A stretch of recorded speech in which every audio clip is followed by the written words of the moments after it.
نظر آدمی آسمان تک بھی لے جا سکتا ہے، نظر آسمان تک بھی لے جا سکتا ہے، نظر آسمان تک بھی لے جا سکتا ہے، لیکن اس کی خوراک بہت محدود ہے۔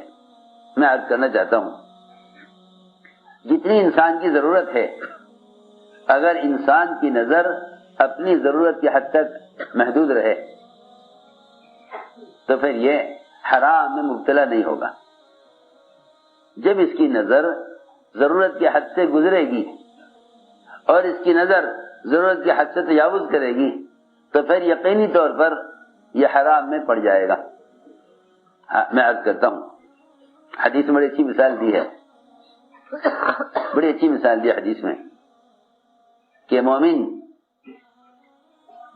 اللہ کی اطاعت میں اس گھوڑے کی طرح ہے جو رسی سے بندھا ہوا ہو۔ اس کی نظر بہت آگے جاتی ہے، اس کی نظر بہت آگے جاتی ہے، وہاں نظر چلی گئی اس کی جہاں چراگاہ دوسروں کی شروع ہو گئی ہے،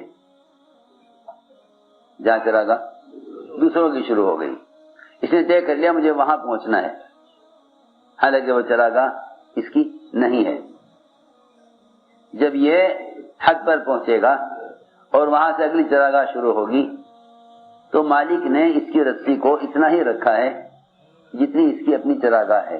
سنو غور سے، یہ حدیث میں مثال دے کر فرمایا کہ اللہ تعالیٰ نے حرام کی، حلال کی، جائز ناجائز کی، سنت اور بدعت کی جتنی حدود قائم کی ہیں، مسلمان کی ضروریات کو اس حد میں رکھا ہے۔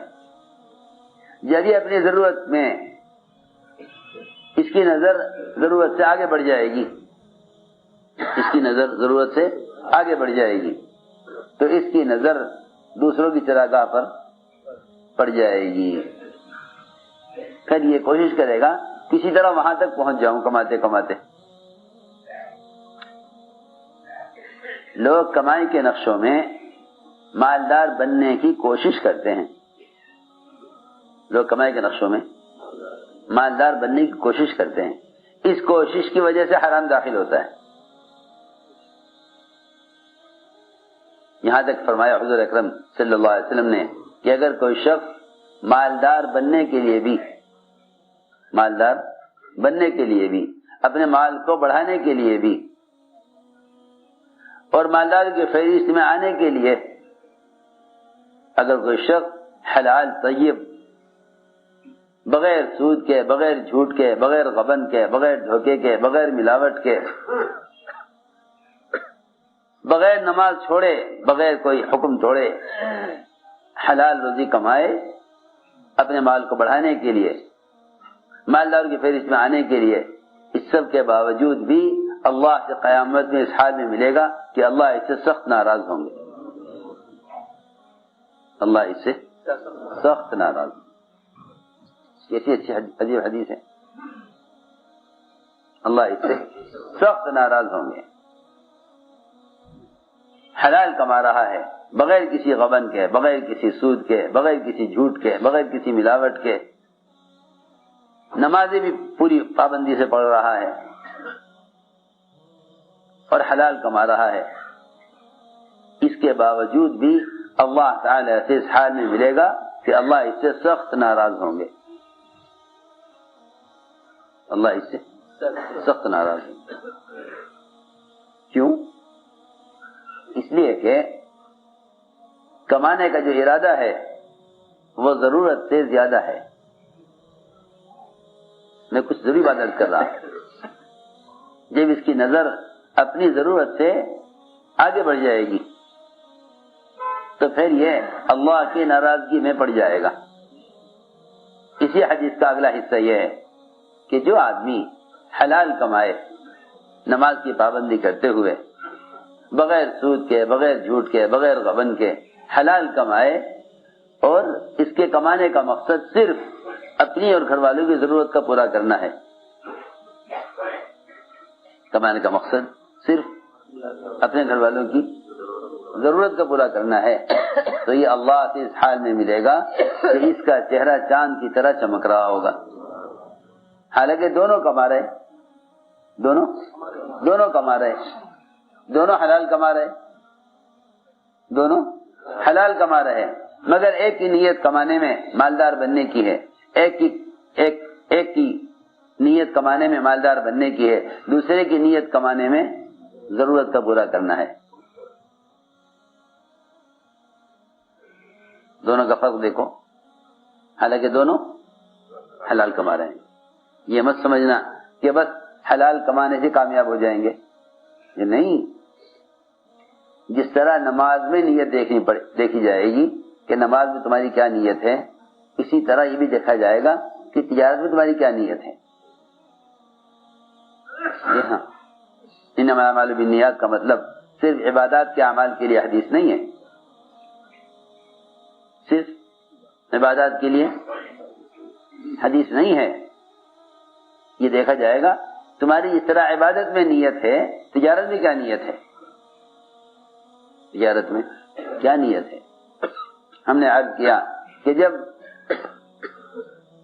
نظر دور جاتی ہے آدمی کی کہ میں اس طرح مالدار ہو جاؤں، تو پھر یہ دوسرے کی چراگاہ میں داخل ہو جاتا ہے۔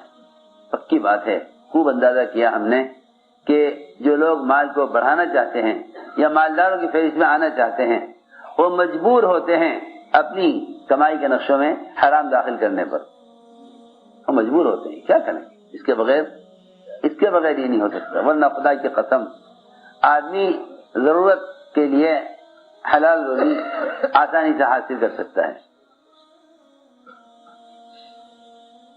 سمجھتے تھے خواہش کے نقشے حرام راستے کے بغیر خواہش کے نقشے پورے نہیں ہو سکتے، خواہش کے تقاضے پورے نہیں ہو سکتے۔ فطرت ضرورت ہے، فطرت ضرورت ہے، جہاں تک ضرورت ہے وہاں تک حلال روزی کافی ہو جاتی ہے۔ میں نے عرض کیا کہ یہ گھوڑا جسے مثال دی ہے مومن کی، یہ اس کی نظر دور جاتی ہے کہ مجھے کھاتے کھاتے وہاں سے کھانا ہے، حالانکہ وہ اس کی حدود سے باہر ہے، یہ چل دیتا ہے۔ جہاں رسی پوری ہوتی ہے وہاں جھٹکا لگتا ہے۔ ہر گھوڑے کا مزاج ہے کہ وہ جھٹکا لگتے ہی اپنے کھوٹے پر واپس آ جاتا ہے، کھوٹے پر واپس آ جائے، یہ گھوڑے کا مزاج ہے، جھٹکا لگے گا کھوٹے پر واپس آ جائے گا۔ مومن وہ ہے کہ جب ہم اس کی تجارت میں، اس کی زراعت میں، اس کے سرمایہ داری کے نقشوں میں، اس کی کمائی کی شکلوں میں، قانون کی شکل میں، حکام کی طرف سے یا کسی بھی ذریعے سے کوئی حال لاتے ہیں تو یہ جھٹکا اس لیے ہوتا ہے کہ تم حکم کی طرف واپس آ جاؤ، حکم کی طرف واپس آ جاؤ۔ یہ اس کوشش میں لگا رہتا ہے کہ نہیں کسی طرح کوشش کرو۔ ارے لوگ حرام راستوں میں کوشش کرتے ہیں، حرام راستوں میں کوشش کرتے ہیں، لوگ حرام راستوں میں کوشش کرتے ہیں۔ اللہ رب العزت حالات اور دشواریاں اور غیروں کے ذریعے سے قوانین لا کر مسلمان کو غلط راستے سے بچانا چاہتے ہیں۔ کتنی صحیح حدیث ہے، فرمایا کہ اللہ تعالی مومن کو مال سے اس طرح بچانا چاہتے ہیں جس طرح تم میں سے کوئی شخص اپنے بیمار کو پانی سے بچاتا ہے۔ یہاں تو آج کل خیال لوگوں کا یہ ہے کہ جن سے اللہ تعالی محبت کرتے ہیں ان کو اللہ دنیا میں خوب نوازتے ہیں۔ یہ بڑا دھوکہ ہے لوگوں کو۔ لوگ دیکھتے ہیں ان کے حالات خراب ہیں، اللہ ان سے ناراض ہیں، ان کے حالات اچھے، اللہ ان سے راضی ہیں، حالانکہ حالات کے اچھا برا ہونے سے اللہ کی رضا اور ناراضگی کا کوئی تعلق نہیں۔